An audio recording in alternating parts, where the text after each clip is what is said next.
Chapitre Introduction. La recherche de sens est l'un des voyages les plus profonds et les plus universels de l'humanité. De l'aube de la civilisation, l'être humain s'est penché sur des questions qui transcendent le matériel, remettant en question non seulement la nature du monde visible, mais aussi les dimensions invisibles qui façonnent notre existence. C'est dans ce contexte que l'intersection entre la spiritualité, la foi en Dieu et la santé holistique est insérée, un terrain fertile pour les réflexions qui unissent le sacré au quotidien, le divin à l'humain et le corps à l'âme.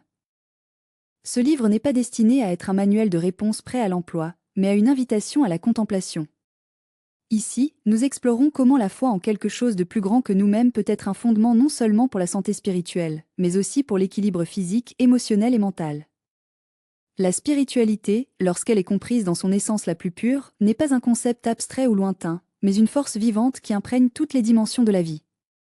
Il ne se limite pas aux rituels ou aux dogmes, mais se manifeste dans la façon dont nous nous rapportons au monde, à notre corps et à notre propre conscience.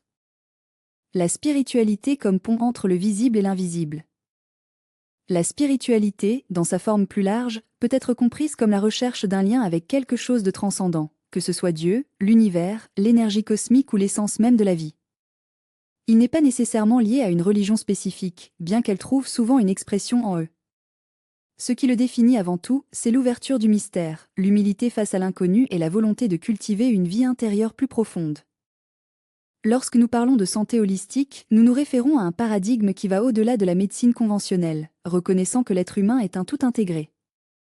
Nous ne sommes pas seulement des corps physiques, mais aussi des êtres émotionnels, mentaux et spirituels. La santé n'est donc pas seulement l'absence de maladie, mais un état d'harmonie entre ces différentes dimensions. Et c'est à ce stade que la spiritualité et la foi en Dieu jouent un rôle crucial. La science moderne, dans ses dernières avancées, a commencé à reconnaître ce que de nombreuses traditions spirituelles savent depuis des millénaires, que l'esprit et le corps ne sont pas des entités distinctes, et que la santé physique est profondément liée au bien-être émotionnel et spirituel.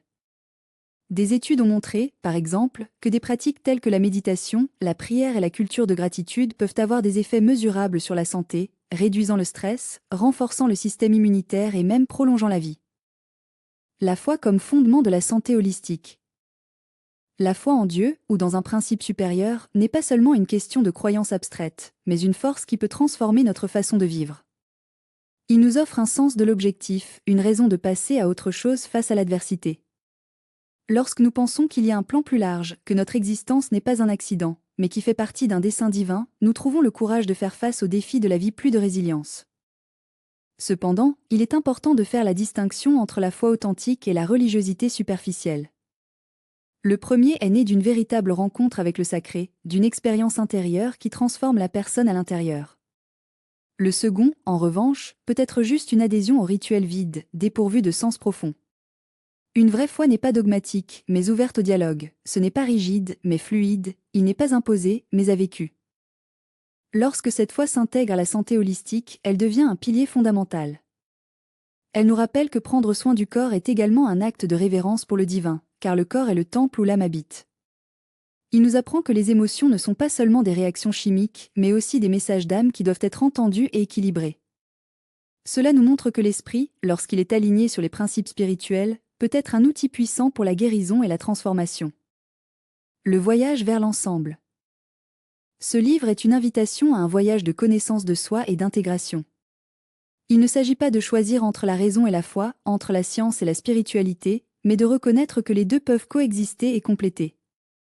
La santé holistique, en ce sens, est un pont entre ce qui est tangible et ce qui est intangible, entre ce qui peut être mesuré et ce qui ne peut être ressenti. Tout au long des pages suivantes, nous explorons des sujets tels que la relation entre la prière et la guérison, le rôle de la gratitude dans Eminels. L'importance du pardon en tant que médicament pour l'âme et le lien entre la nourriture et la spiritualité. Chaque chapitre sera une passerelle vers des réflexions plus profondes, toujours pour montrer que la spiritualité n'est pas un luxe, mais une nécessité pour une vie pleine. Achèvement de l'introduction. L'intersection entre la spiritualité, la foi en Dieu et la santé holistique est un domaine vaste et profond, plein de possibilités. Ce livre n'a pas l'intention d'épuiser le sujet, mais d'ouvrir la voie afin que chaque lecteur puisse trouver ses propres réponses. Que ces pages soient non seulement un guide mais aussi un miroir, reflétant les vérités qui vivent déjà en vous. Que le voyage commence. Dièse chapitre 2, contexte historique et philosophique. L'intersection entre la spiritualité, la foi en Dieu et la santé holistique n'est pas un phénomène récent, mais un voyage du millénaire qui traverse les civilisations, les cultures et les systèmes de pensée. Pour comprendre profondément cette relation, il est essentiel de plonger dans les racines historiques et philosophiques qui ont façonné la façon dont l'être humain se perçoit, le divin et son propre bien-être. Ce chapitre ne cherche pas seulement à dessiner une chronologie, mais à révéler comment différentes traditions, écoles de pensée et figures historiques ont contribué à la formation d'une vision intégrée de l'être humain, une vision qui reconnaît l'inséparabilité entre le corps, l'esprit et l'esprit. 1. Les origines de la spiritualité et de la santé holistique. 1.1 Les traditions ancestrales et la vision intégrale de l'être humain. Depuis les premiers jours de l'humanité, les sociétés anciennes ont déjà reconnu l'importance d'une approche de santé holistique. Des civilisations telles que l'Égyptien, le Mésopotamien, le Chinois et l'Indiana ont développé des systèmes médicaux qui n'ont pas séparé le corps physique du spirituel. En médecine traditionnelle chinoise, par exemple, la santé a été comprise comme un équilibre entre QI énergie vitale, et les forces cosmiques. Les maladies étaient considérées comme des disharmonies qui pouvaient être guéries non seulement par des herbes et de l'acupuncture, mais aussi des pratiques spirituelles, telles que la méditation et l'alignement avec les principes de Tao. En Inde, l'Ayurveda, l'un des plus anciens systèmes médicaux du monde, a souligné le lien entre le corps, l'esprit et l'esprit. La santé n'était pas seulement l'absence de maladie, mais un état d'harmonie avec le dharma but de la vie, et les lois universelles. La pratique du yoga, à son tour, est apparue comme une discipline qui a rejoint l'exercice physique, la respiration et le contrôle de la méditation, visant non seulement à renforcer le corps, mais aussi à une élévation spirituelle. 1.2 Pensée grecque et dualité corporelle. Alors que les traditions orientales avaient tendance à voir l'être humain comme une unité indivisible, la philosophie grecque a introduit une distinction plus claire entre le corps et l'âme, influençant profondément la pensée occidentale. Platon, dans ses dialogues, a soutenu que l'âme était immortelle et divine, tandis que le corps était périssable et terrestre. Cette vision dualiste a eu un impact significatif sur la façon dont la spiritualité et la santé étaient comprises en Occident. Aristote, en revanche, a apporté une perspective plus intégrée, proposant que l'âme était la forme du corps, c'est-à-dire qu'ils n'étaient pas des entités distinctes, mais des aspects complémentaires de la même réalité. Cette idée, bien que toujours dans une image philosophique, a ouvert la voie à une vision plus holistique de la santé, où l'équilibre entre les dimensions physiques et spirituelles était essentiel. 2. L'influence des grandes religions sur la santé holistique. 2.1 Christianisme et guérison comme un cadeau divin. Dans le contexte du christianisme primitif, la santé et la spiritualité étaient profondément liées. Jésus-Christ est souvent décrit dans les évangiles comme un conservateur, non seulement dans le sens physique mais aussi spirituel.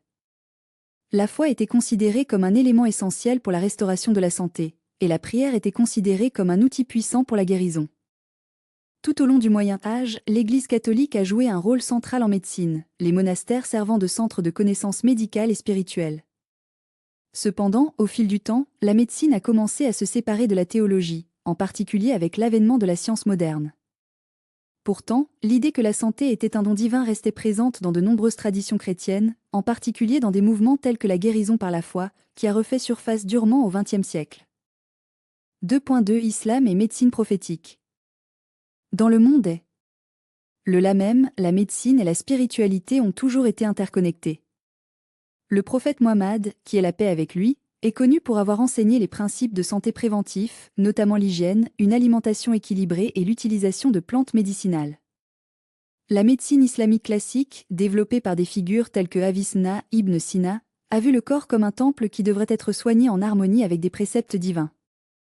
La santé, à l'islam, n'était pas seulement une affaire physique, mais aussi une responsabilité spirituelle. La prière, le jeûne et la charité étaient considérés comme des pratiques qui ont purifié non seulement l'âme mais aussi le corps. 2.3 L'hindouisme et le concept de karma et de santé. Dans l'hindouisme, la santé est étroitement liée au concept de karma la loi de cause et d'effet qui régit l'existence. Une vie saine n'était pas seulement le résultat de bonnes habitudes physiques, mais aussi des actions vertueuses et un alignement avec dharma . La médecine ayurvédique, comme mentionné précédemment, était profondément spirituelle, utilisant des mantras, des rituels et de la méditation dans le cadre du traitement. L'idée que la maladie pourrait être le résultat de déséquilibres spirituels ou énergiques était également présent, conduisant à des pratiques telles que la purification rituelle et la recherche de l'équilibre par le yoga et la méditation. 3. La révolution scientifique et la fragmentation de l'être humain. 3.1 Les Lumières et la distanciation de la spiritualité. Avec l'avènement des Lumières et de la révolution scientifique, il y a eu un changement radical dans la façon dont la santé était comprise.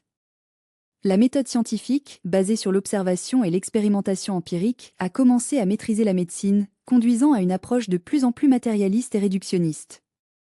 Le corps est devenu considéré comme une machine et la santé comme un ensemble de fonctions physiologiques qui pourraient être corrigées avec des interventions physiques. La spiritualité, à son tour, a été progressivement exclue du discours médical, reléguée au domaine de la foi personnelle, sans lien direct avec le bien-être physique. 3.2 La résurgence de la vue holistique au XXe siècle. Cependant, le XXe siècle a assisté à un mouvement de retour à la vision holistique, entraîné par divers courants. La psychologie transpersonnelle, développée par Carl Jung et d'autres, a ramené l'idée que l'esprit et l'esprit étaient des éléments essentiels de la santé. Médecine alternative, y compris. Chapitre Arguments logiques. La recherche d'une compréhension rationnelle de la spiritualité et de la foi en Dieu se heurte-t-elle souvent à un paradoxe? Comment concilier la logique humaine, finie et limitée, avec la nature infinie et transcendant du divin? Ce chapitre n'a pas l'intention de réduire la foi à de simples équations ou syllogismes, mais exploite comment la raison peut être un pont, pas un obstacle, pour une compréhension plus approfondie de la relation entre la spiritualité, la foi et la santé holistique. 1. Logique comme un outil, pas comme limite. La raison en est l'un des plus grands cadeaux humains, mais aussi l'un des plus mal compris. Souvent, il est considéré comme antagoniste à la foi, comme si la croyance en Dieu exigeait la suspension de la pensée critique. Cependant, cette dichotomie est fausse. La logique n'est pas un ennemi de la spiritualité, elle est en fait un moyen de l'approfondir. Prenez, par exemple, l'argument cosmologique. Des philosophes présocratiques aux théologiens médiévaux, l'idée que l'univers nécessite une première cause a été explorée. Si tout ce qui existe a une cause, alors l'univers lui-même, dans sa complexité et son ordre, ne pourrait pas exister sans cause non configurée. Ce raisonnement ne prouve pas l'existence de Dieu au sens empirique, mais suggère une cohérence logique qui pointe quelque chose au-delà du matériel. De même, la santé holistique peut être comprise comme un système de causes et d'effets interconnectés. Si le corps, l'esprit et l'esprit sont en harmonie, la logique suggère que cette harmonie n'est pas accidentelle, mais le résultat d'un principe ordinaire. La foi dans ce contexte n'est pas irrationnelle, c'est la conclusion que l'existence d'un objectif plus important est l'explication la plus satisfaisante de la complexité de la vie. 2. La cohérence de l'expérience spirituelle. L'un des arguments les plus puissants en faveur de la spiritualité est sa cohérence interne. Si Dieu est l'amour, comme de nombreuses traditions le prétendent, alors une expérience spirituelle authentique doit refléter cet amour. Et, en fait, lorsque nous observons les rapports de personnes qui éprouvent un lien profond avec le divin, nous trouvons des normes communes: paix intérieure, sens du but. Situer, réduit la peur et une plus grande capacité d'aimer. Du point de vue de la santé holistique, cette cohérence est encore plus évidente. Des études en psychologie et en neurosciences ont montré que les pratiques spirituelles, comme la méditation, la prière et la gratitude, ont des effets mesurables sur le cerveau et le corps. La réduction du cortisol, hormone de stress, le renforcement du système immunitaire et l'amélioration de la santé mentale ne sont que quelques-unes des preuves que la spiritualité n'est pas seulement une croyance subjective, mais une force avec des impacts objectifs. Si la logique nécessite de la cohérence, alors l'expérience spirituelle, lorsqu'elle est authentique, ne peut pas être rejetée comme une simple illusion. C'est plutôt un phénomène qui se répète dans différentes cultures et heures, suggérant une vérité universelle qui transcende les limitations individuelles. 3. Le problème du mal et la réponse de la foi. L'un des plus grands défis logiques de la croyance en un Dieu bien et omnipotent est le problème du mal. Si Dieu est tout-puissant et bienveillant, pourquoi la souffrance existe-t-elle? Cette question, formulée par des philosophes tels que Épicurus et discutée par des penseurs tels que Augustin et Leibniz, est l'une des plus profondes de la théologie. Cependant, la réponse n'est pas dans le déni de la souffrance, mais dans sa compréhension dans un contexte plus large. La foi n'ignore pas le mal, elle lui fait face avec la certitude qu'il n'est pas la fin de l'histoire. Du point de vue de la santé holistique, la souffrance peut être considérée comme un catalyseur de croissance spirituelle. Beaucoup de gens rapportent que leurs plus grandes transformations se sont produites au milieu de la douleur, lorsqu'elles ont été obligées de chercher quelque chose au-delà d'eux-mêmes. La logique ici n'élimine pas le mystère, mais la contextualise. Si Dieu est l'amour, alors le mal n'est pas un déni de son existence, mais une invitation à une compréhension plus profonde de sa nature. La santé holistique, en ce sens, n'est pas l'absence de douleur, mais la capacité de le transcender. 4. La logique de l'interconnexion. Un autre argument logique en faveur de la spiritualité est l'idée d'interconnexion. La physique quantique, par exemple, a montré qu'au niveau subatomique, tout est interconnecté.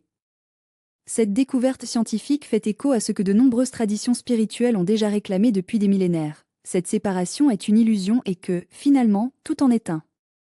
Si nous acceptons que la réalité est fondamentalement interconnectée, alors la santé holistique a du sens. Le corps n'est pas un système isolé, il est lié à l'esprit, qui est lié à l'esprit, qui est lié à l'univers. La foi en Dieu dans ce contexte n'est pas une croyance en un être lointain, mais à la conscience que nous faisons partie de quelque chose de plus grand. La logique ici n'est pas linéaire, mais systémique. Si tout est connecté, alors la guérison d'un aspect de la vie affecte tous les autres. La spiritualité n'est donc pas un complément à la santé mais à sa base. 5. Raison comme un moyen, pas comme une destination. Enfin, il est important de se rappeler que la logique a des limites. Cela peut nous conduire à la porte de la compréhension spirituelle, mais il ne peut pas nous ouvrir cette porte. La foi, en substance, est un saut, pas un saut dans le vide, mais un saut vers quelque chose que la raison ne peut que pointer. La santé holistique ne peut pas être réduite aux formules. C'est un processus dynamique qui implique le corps, l'esprit et l'esprit. La logique nous aide à comprendre les mécanismes, mais c'est l'expérience spirituelle qui nous donne la force de vivre en harmonie. Conclusion. Les arguments logiques ne prouvent pas Dieu, mais font de la foi une possibilité rationnelle. Ils n'éliminent pas le mystère, mais nous invitent à y plonger avec confiance. Et dans le contexte de la santé holistique, ils nous montrent que la spiritualité n'est pas une augmentation de la vie mais leur propre essence. La raison, lorsqu'elle est utilisée avec l'humilité, n'est pas un ennemi de la foi. C'est plutôt un allié dans le voyage vers la vérité, une vérité qui, finalement, est plus grande que n'importe quel argument, mais peut les avoir entrevus. Chapitre : Arguments émotionnels. L'émotion comme pont entre l'humain et le divin. Dans le vaste territoire de l'existence humaine, les émotions occupent un lieu paradoxal. C'est à la fois l'expression la plus viscérale de notre humanité et le véhicule le plus subtil de notre connexion avec le transcendantal. Lorsque nous parlons de la spiritualité holistique, de la foi et de la santé, nous ne pouvons ignorer le rôle des émotions comme médiatisant entre le corps et l'âme, entre fini et infini. Ce chapitre n'est pas proposé d'épuiser le thème, mais d'éclairer des manières pour lesquelles les émotions, avec toute son intensité et la complexité, peut être comprise comme des arguments en faveur d'une vie intégrée, où la foi n'est pas seulement une croyance, mais une expérience vivée au cœur de l'être. Douleur en tant que professeur silencieux. L'une des émotions les plus universelles et en même temps, les plus évitées est la douleur. Que ce soit physique, émotionnelle ou spirituelle, la douleur porte avec elle un mystère. Il nous déstabilise, mais nous révèle également. Dans la tradition chrétienne, la croix est le symbole maximal de la souffrance transformée en rédemption. Dans d'autres traditions spirituelles, la souffrance est considérée comme un catalyseur pour l'éveil. Mais qu'est-ce que cela signifie en termes pratiques ? La douleur émotionnelle, face consciemment, peut être une invitation à la profondeur. Cela nous oblige à nous arrêter, à interroger, à demander un sens. C'est souvent dans l'obscurité de la tristesse ou de la solitude que nous nous tournons vers quelque chose de plus grand que nous-mêmes. Ici, la foi n'émerge pas comme une évasion, mais comme un mouillage. Lorsque nous permettons à la douleur de nous enseigner, au lieu de nous détruire, cela devient un argument émotionnel en faveur de l'existence d'un objectif plus élevé, un but qui n'épuise pas dans la satisfaction immédiate, mais qui pointe vers la santé intégrale, où le corps, l'esprit et l'esprit sont en dialogue constant. La joie comme manifestation du sacré. Si la douleur est un enseignant silencieux, la joie est un témoignage vivant de la présence du divin. Il y a une différence fondamentale entre le fait de passer le bonheur, qui dépend des circonstances extérieures, et une joie profonde qui jaillit d'un alignement intérieur. La spiritualité authentique ne nie pas la souffrance, mais elle n'ignore pas non plus la joie comme une expression légitime de la grâce. Pensez à l'expérience d'un moment d'extase spirituelle, soyez dans une prière, une contemplation de la nature ou un acte d'amour désintéressé. En ce moment, il y a un sentiment de plénitude qui transcende la logique rationnelle. La joie dans ce contexte n'est pas seulement une émotion, mais un argument en faveur de l'existence d'une réalité plus large, où la santé n'est pas seulement l'absence de maladie, mais la présence d'une harmonie qui imprègne toutes les dimensions de l'être.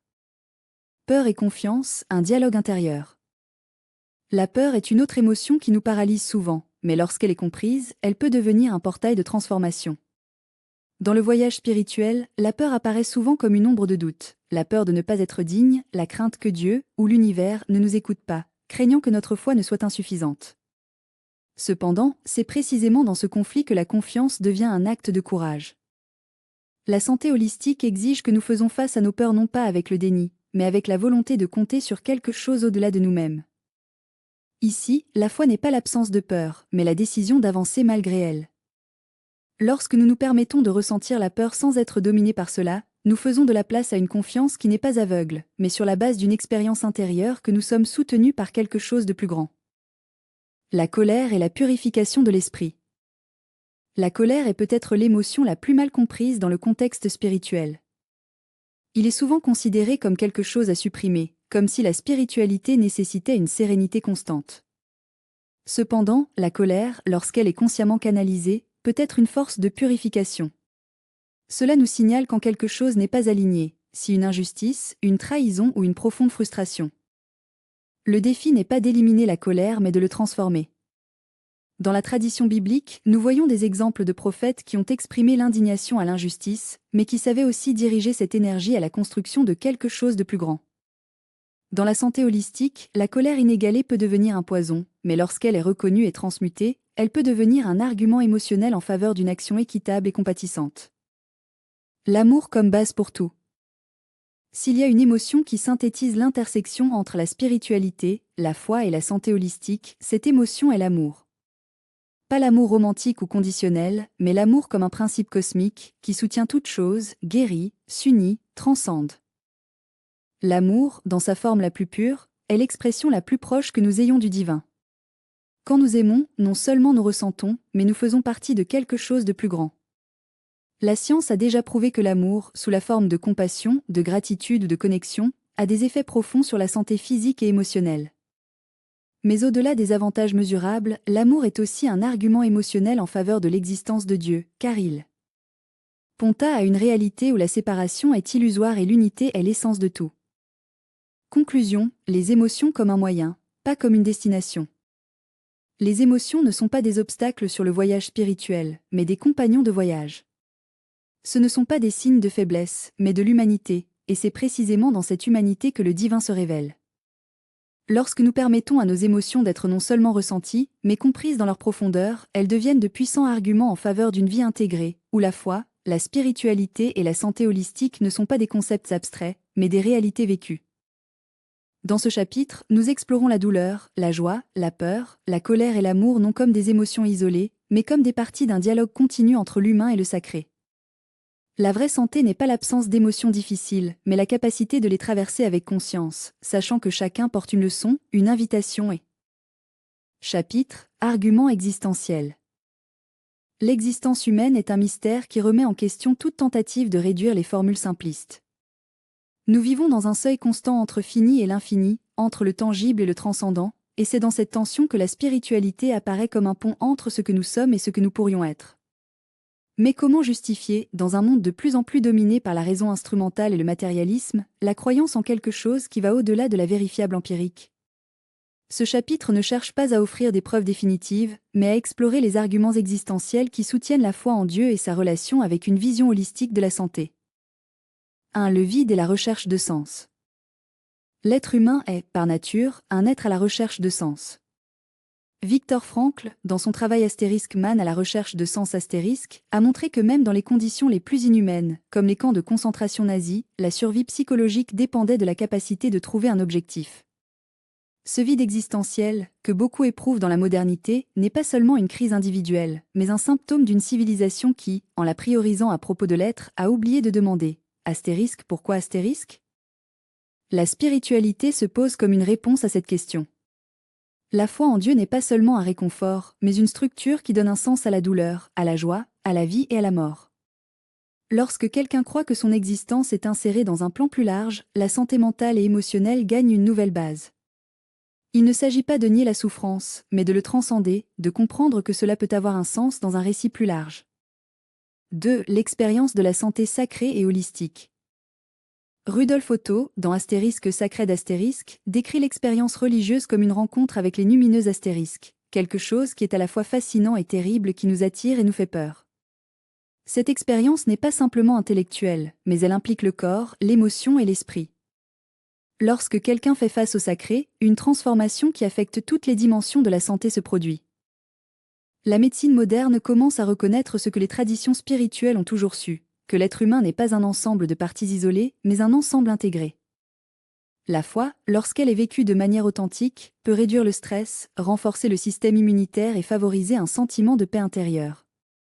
Les études en psychoneuroimmunéologie, par exemple, montrent que les pratiques telles que la prière et la méditation ont des effets mesurables sur le cerveau et le corps. Mais cela ne signifie pas que la spiritualité doit être réduite à un simple instrument de bien-être. C'est avant tout un appel à la plénitude. 3. La raison et les limites du matérialisme. Le matérialisme scientifique, qui domine une grande partie de la pensée contemporaine, déclare que seul ce qui peut être mesuré et prouvé empiriquement est réel. Cependant, cette vision se heurte à un problème fondamental, la conscience humaine elle-même. Comment expliquer, à partir de simples processus physico-chimiques, l'expérience subjective de l'amour, de la beauté, de la justice ou de la transcendance ? Des philosophes comme Thomas Nagel, dans Mind and Cosmos *, soutiennent que le matérialisme est insuffisant pour expliquer la complexité de l'esprit. Si tout n'était que de la matière, comment se produirait-il l'autoconscience ? La foi en Dieu offre une réponse alternative. La réalité n'est pas épuisée dans ce qui est visible, mais inclut les dimensions que la science, par sa nature même, ne peut pas accéder. Cela ne signifie pas rejeter la science, mais reconnaître ses limites. 4. La morale est la fondation du bien. Si Dieu n'existe pas, comment étayer la morale ? C'est l'une des questions les plus profondes de la philosophie. Nietzsche, en déclarant que « Dieu est mort », a averti que sans une fondation transcendante, les valeurs humaines deviennent de simples conventions sociales. Si la vie n'a pas de dernier but, pourquoi agissez-vous éthiquement ?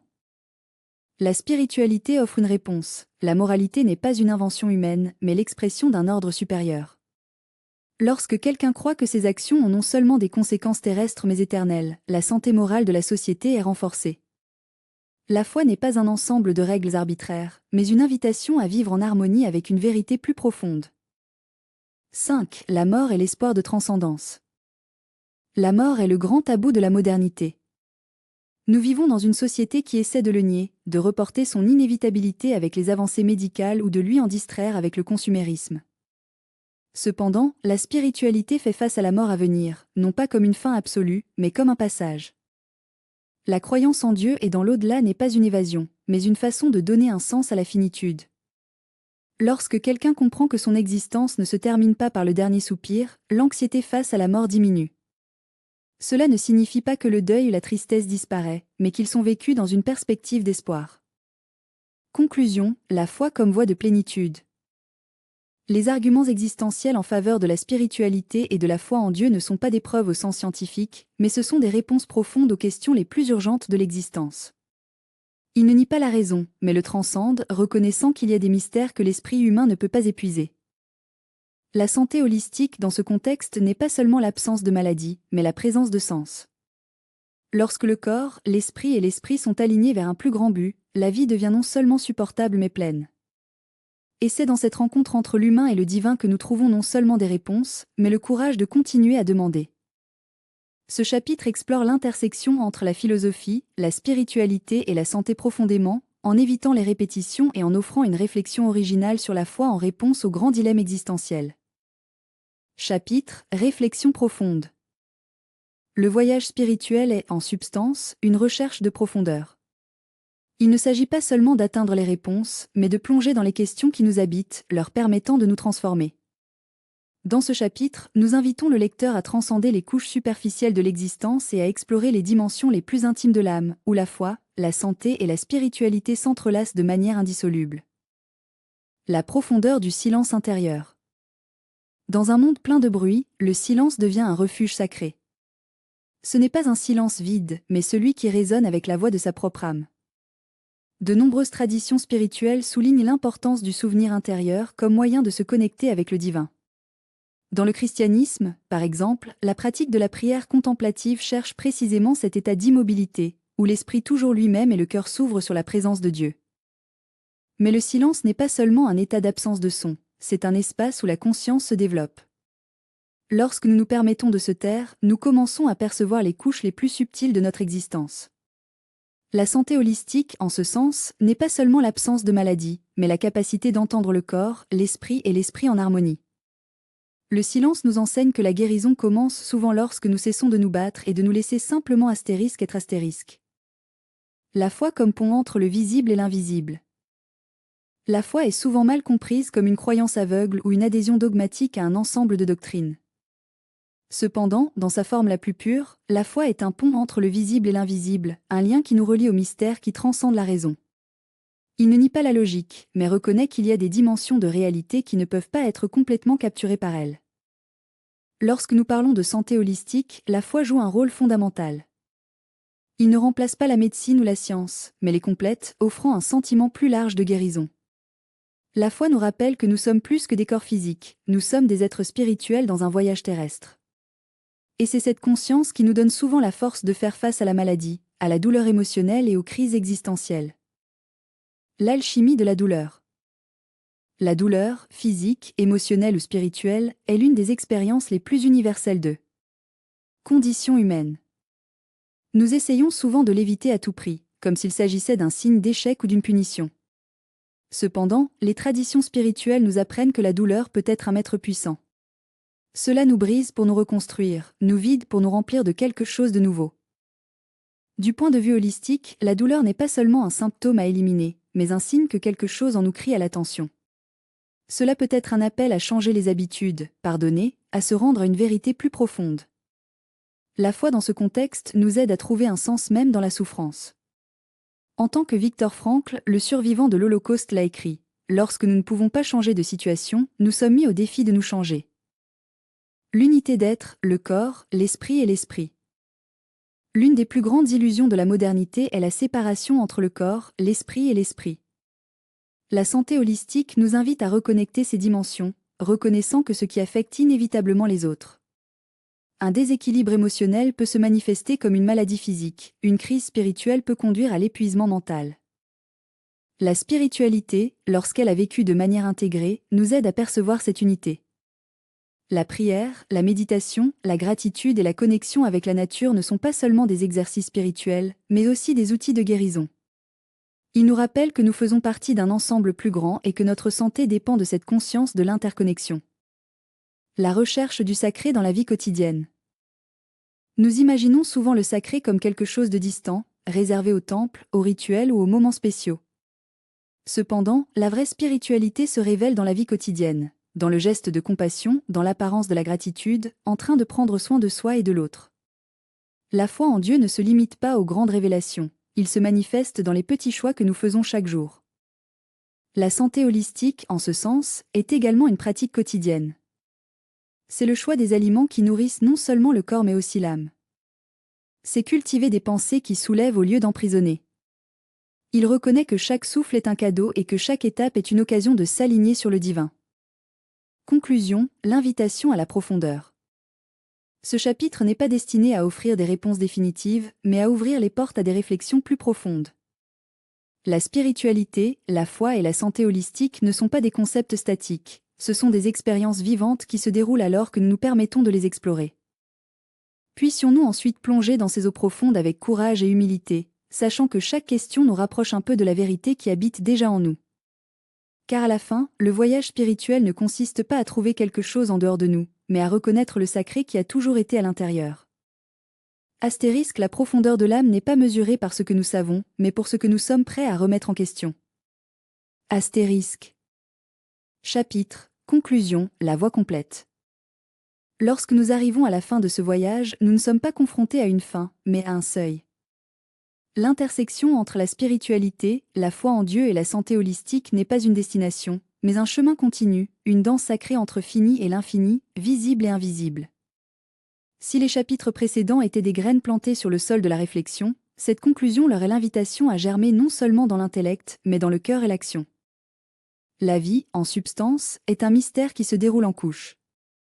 La science nous offre des cartes détaillées du corps et de l'esprit, la philosophie nous met au défi de remettre en question la nature de la réalité, et la spiritualité nous rappelle qu'il y a des dimensions qui transcendent toute explication rationnelle.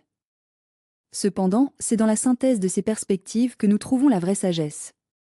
La santé holistique n'est pas la somme des parties isolées, mais l'harmonie entre elles, un équilibre dynamique qui n'est soutenu que lorsque nous reconnaissons que nous sommes plus que la somme de nos cellules, pensées et émotions. La foi en Dieu dans ce contexte n'est pas un dogme rigide, mais une invitation à la confiance dans l'inconnu. C'est la certitude que même lorsque nous ne comprenons pas, il y a un sens plus profond pour guider notre existence.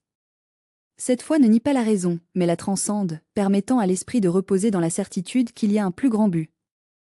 Lorsque nous ouvrons à cette dimension, la santé n'est plus seulement l'absence de maladie et devient un état de plénitude, où le corps, l'esprit et l'esprit s'alignent vers un plus grand bien.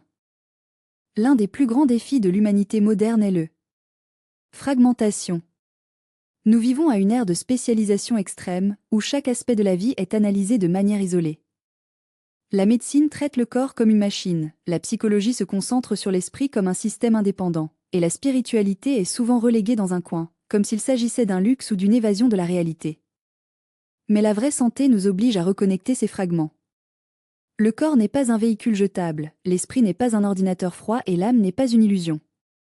Ils font partie d'un tout inséparable, et ce n'est que lorsque nous les honorons dans leur intégralité, trouvons-nous le chemin vers la vraie guérison. La spiritualité, lorsqu'elle a vécu authentiquement, n'est pas une évasion du monde, mais une plongée profonde. Elle nous apprend à voir le sacré dans l'ordinaire, le divin dans la vie quotidienne. Lorsque nous nous lavons les mains, nous pouvons le faire avec gratitude pour l'eau propre. Lorsque nous respirons, nous pouvons sentir la présence du souffle de la vie qui nous soutient. La santé holistique n'est pas un ensemble de pratiques déconnectées, mais une façon d'être dans le monde, une conscience que chaque acte, aussi petite, peut être un acte de dévotion. Et qu'en est-il de la souffrance? Si la spiritualité et la foi en Dieu sont des sources de guérison, pourquoi la souffrance persiste? C'est une question qui résonne à travers les siècles, et il n'y a pas de réponse simple. La souffrance n'est pas une punition, pas un signe d'abandon divin, mais souvent une invitation à la transformation. Il nous rappelle notre vulnérabilité, nous rapproche de la compassion et nous enseigne que la vraie force n'est pas en l'absence de douleur, mais dans la capacité de transcender la douleur par l'amour. La santé holistique n'est pas la promesse d'une vie sans défis, mais la capacité de faire face à ces défis avec courage, sagesse et foi. Dans ce livre, nous exploitons comment la foi peut être un fondement de la santé, comment la spiritualité peut être un pont entre l'homme et la divine, et comment la santé holistique est un appel à l'intégration. Mais à la fin, tout se résume à un choix, le choix de vivre consciemment, de chercher l'harmonie au lieu de la division, de faire confiance au lieu de douter, d'aimer au lieu de la peur. Ce choix n'est pas fait une seule fois, mais à chaque instant, à chaque respiration, avec chaque battement de cœur. La conclusion n'est donc pas une fin, mais un nouveau départ. C'est la reconnaissance que le voyage est infini et que chaque étape franchie avec la foi et la conscience nous rapproche de la plénitude.